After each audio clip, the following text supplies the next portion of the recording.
Welcome to Hoteliers Voice Season 5. In this episode, we're looking at working collaboratively in hospitality. What happens when the largest convention center closes? With Josh Delgado, Director of Sales and Marketing at AT&T Hotel and Conference Center, and Steve Genovesi, the Executive Vice President at Visit Austin. Austin Convention Center will close at late spring 2025 for a 4-year renovation. Austin remains a top destination for conferences and events despite the convention center closure.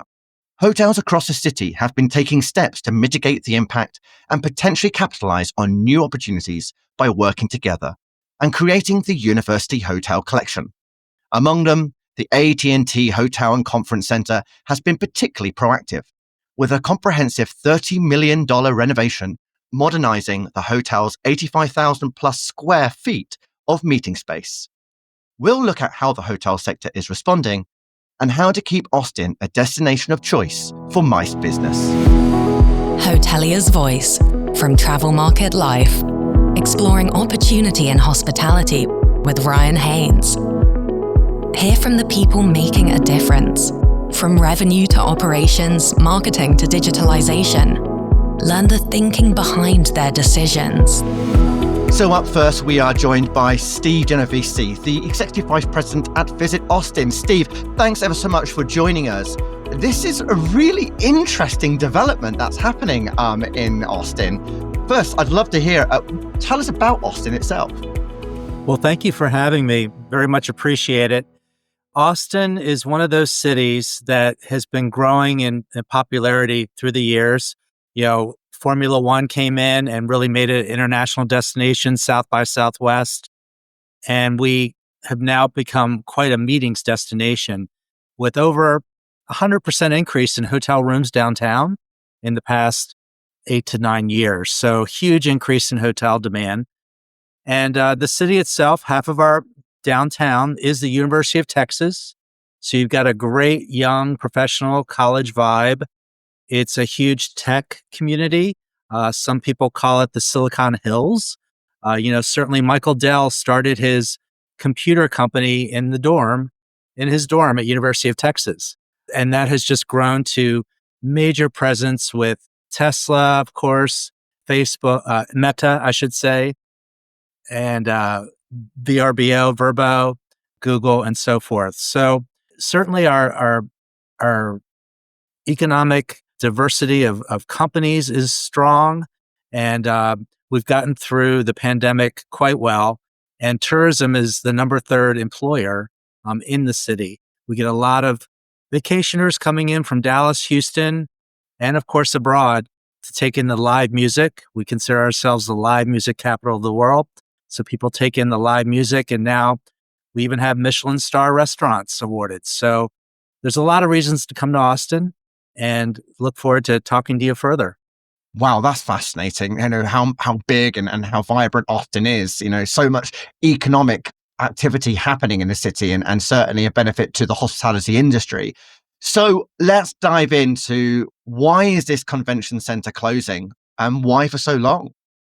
Correct. Well, we are the 11th largest city in the United States with the 60th largest convention center. There are many large hotels in other parts of the country where they've got more meeting space than our convention center. And we had to turn away about 50% of our leads because we were either booked or we were not big enough. And now, with the increase in hotels coming in Austin, we can accommodate larger programs. But our ballroom, as you would say, our convention center, just isn't big enough to accommodate some of those groups we'd like to accommodate. Wow. So that's going to get even bigger than what it is today. It is. And I will say that we want to do multiple groups. We're not all about just booking the largest conventions. We want to have a nice flow of even groups meeting throughout the building the whole week and the whole month. So this will give us that opportunity. I mean, it's going to massively impact the city for 4 years if it's going to be closed. You're not going to have those numbers, those events happening. What is the overall commercial impact it's going to have on the city? Right. Well, our convention center is an urban convention center. It's in the center of the city. So there's all types of hotels, restaurants, small businesses, walkable to the convention center, and they rely on that convention center business and the hotel business quite a bit. So it is concerning, but we've had a formulation of a stakeholder group, experts from our hotels and local businesses to come up with a plan to help mitigate some of the loss of that convention center. Again, no city in the US has ever done this. Close a convention center, tear down that existing building, and on the same footprint, build a much bigger convention center that will take about 40 months, 4 years. So no, this is something new that no city's ever done. But Austin is a very collaborative community. If we can fill those hotels, that will really help with supporting those small businesses that really rely on the tourism business. And our community relies on tourism as well. It's a great job employer. There's taxes that help support arts and heritage for the city. So tourism is very important for the city. Sorry, Steve, I must have misread something in a memo. Are you telling me that this convention center is being brought to the ground and being rebuilt? That's correct. Wow. Wow. That's quite a feat to achieve in 4 years. That's going to be quite phenomenal. So, I mean, you must have known that this has been happening for some time. How long ago was it that you started the plans to try to inform businesses and try to support them working together to make sure that they were ready for the closure this year? Well, we started seeing the business case 10 years ago. And of course, Austin has really been growing quite a bit. There's cranes everywhere with new residential living, office buildings, so forth. But it was a long process for our community to get behind and support having a new convention center. It is in the center of the city. A lot of cities, what they'll do is they'll have the land adjacent to the convention center where they can expand their centers, meanwhile having meetings. We don't have that land. And we certainly didn't want to look at a whole nother area of the city where there were no hotels and build a bigger convention center. And because we've got such incredible infrastructure already walkable to the convention center. So it has been a process. Several of our groups really book within 3 years. So, we were able to work with a lot of clients 2.5 years out to advise them of what's going on. A lot of them have already said, great, because we're growing and we want to come back. So everyone's really working well together, customers, the city, the hoteliers, to, as we call, rip the Band-Aid, get this done as quick as possible and have a much bigger, beautiful convention center. And I'll get into some of the other aspects that help the community of this new building. It's not just a bigger building, but a lot of other amenities as well. Brilliant. Now let's bring in Josh Delgado, the Director of Sales and Marketing at AT&T Hotel and Convention Center, a hotelier that is really in the midst of all that's happening and has been part of working collaboratively as well to try and find the solutions for the city. So Josh, welcome. Thank you. How is the sector responding to the closure? Hello, Ryan. Thanks for having me. I would echo what Steve touched on is we're very fortunate to have a very collaborative market.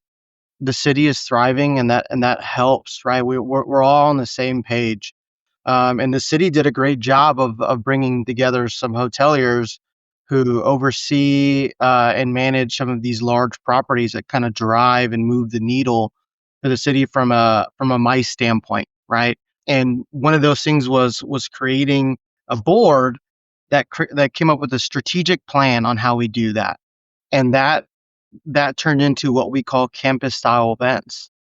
AT&T Hotel and Conference Center is in a unique position as we've been doing this for some time now to help lead Austin through this time of relying more on the hotels with large convention space. In 2018, we actually expanded and added another 15,000 square foot ballroom. And at that time, there was a need for partnerships. So what we created, what's called the University Hotel Collection. So hotels that are right across the street from us partner with our property to bring large conferences in. They could be anywhere from 400 to 1,000 people, and we have the ability to do that as the anchor that has the conference center and rely on them for guest rooms. Now the city as a whole is now jumping into this campus style events, and it's already proving to be successful. We have one here on property right now, actually, that's utilizing that next door for hotels, for hotel rooms. The city has been a huge factor is how we were able to get it here, right? And we're leaning into amenities that the University of Texas offers, like the Hall of Fame, the Sports Hall of Fame, the Bob Bullock Museum for a reception, self-guided tours at the around this area. So it's really becoming its own entertainment district along with others around the city. Sounds like you've created a really nice community there, Josh, for hoteliers to really work and support one another through what is going to be a difficult time. But also, it sounds like you are identifying new opportunities for commercial growth and revenue generation. We are, we've had so much success on adding ballroom space. So here here pretty soon we're going to add another junior ballroom to our space, which will give us three ballrooms, which our goal here at this hotel is conferences and groups. That's what we do. That is our number one focus, and we do it well. So along this time, not only just our property, but there are others that are really focusing in on that, and we're creating more spaces, right? How can we continue to grow in-house groups in Austin? What have you identified as the best, if you were to offer advice to other cities and other hoteliers, what's the best way of being able to work with other hotels and build that collaborative culture so that you can actually achieve that success and deliver that incredibly diverse experience for your guests? I think it starts with transparent conversations. We all have our own goals, and we all have our own ownership groups that want success. If you can start with transparent conversations on what does success look like for you, right? And then you can marry that together. And I feel like we've been able to do that here, specifically within the university collection for years now. And we're excited to continue to do that as the convention center goes through its reimagination project. Yeah, I mean, you were mentioning the University Hotel collection. Is that something that's also expanded as you got closer to the opening? Oh, sorry, the closing of the Austin Convention Center. I wouldn't say it's expanded. It's possible as new inventory continues to come into to play to this specific area. But through collaboration with Visit Austin, it's definitely come to the forefront from a marketing standpoint, right? Visit Austin has done some amazing things that we're able to collaborate on through the website and to create these areas and really highlight them to make it easy for meeting planners. And I mean, is there any sort of worry from a hotel perspective of ensuring that demand continues over the next 4 years? Or do you believe that you've got the right support and the initiatives happening with Austin CVB and the wider marketing efforts to generate that demand? No, I don't. I wouldn't be worried about that because we Visit Austin and our team specifically, we're not taking our foot off the gas from a marketing standpoint, right, Steve?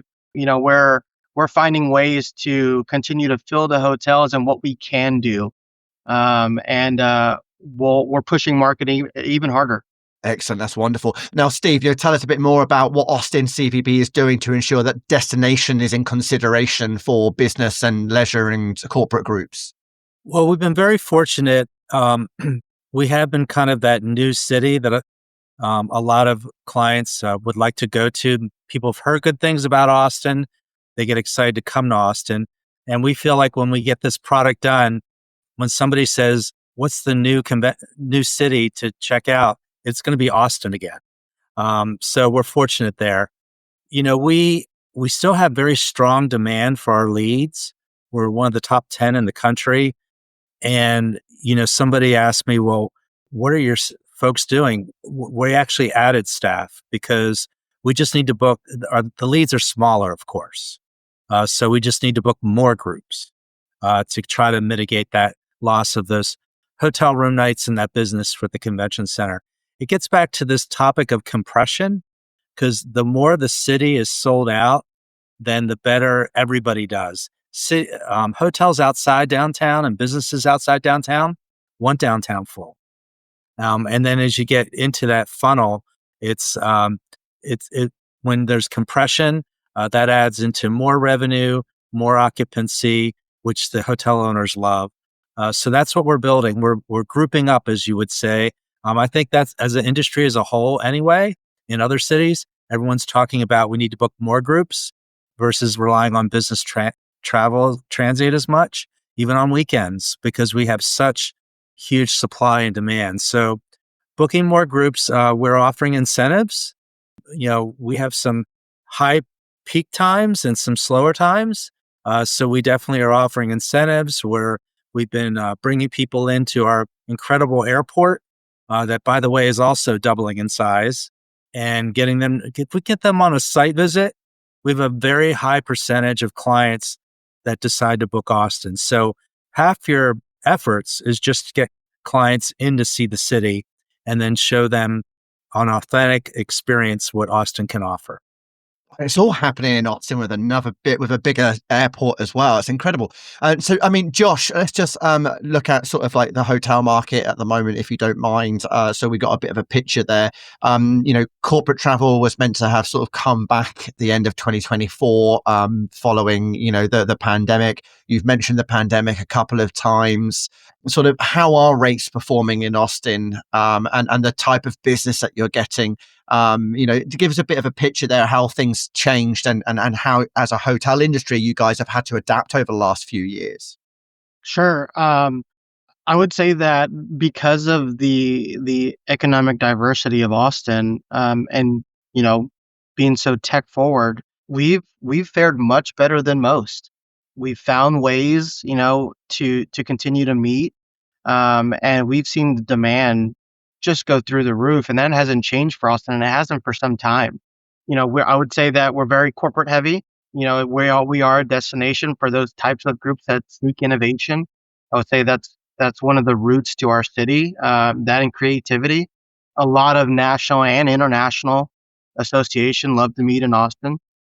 Great. So, I mean, if either of you were to give us a couple of tips and advice to other hoteliers and destinations that might experience something similar, a closure of one of the iconic venues in a city, what couple of tips would you give? If I start off with Steve. Well, first of all, I guess what I would say is, when centers are being discussed and developed, return on investment is always a huge question. And there are people out there that have different opinions on that. What I would say is a convention center is built to primarily increase the amount of attendance in the city, and ideally attendance that people will stay in hotels.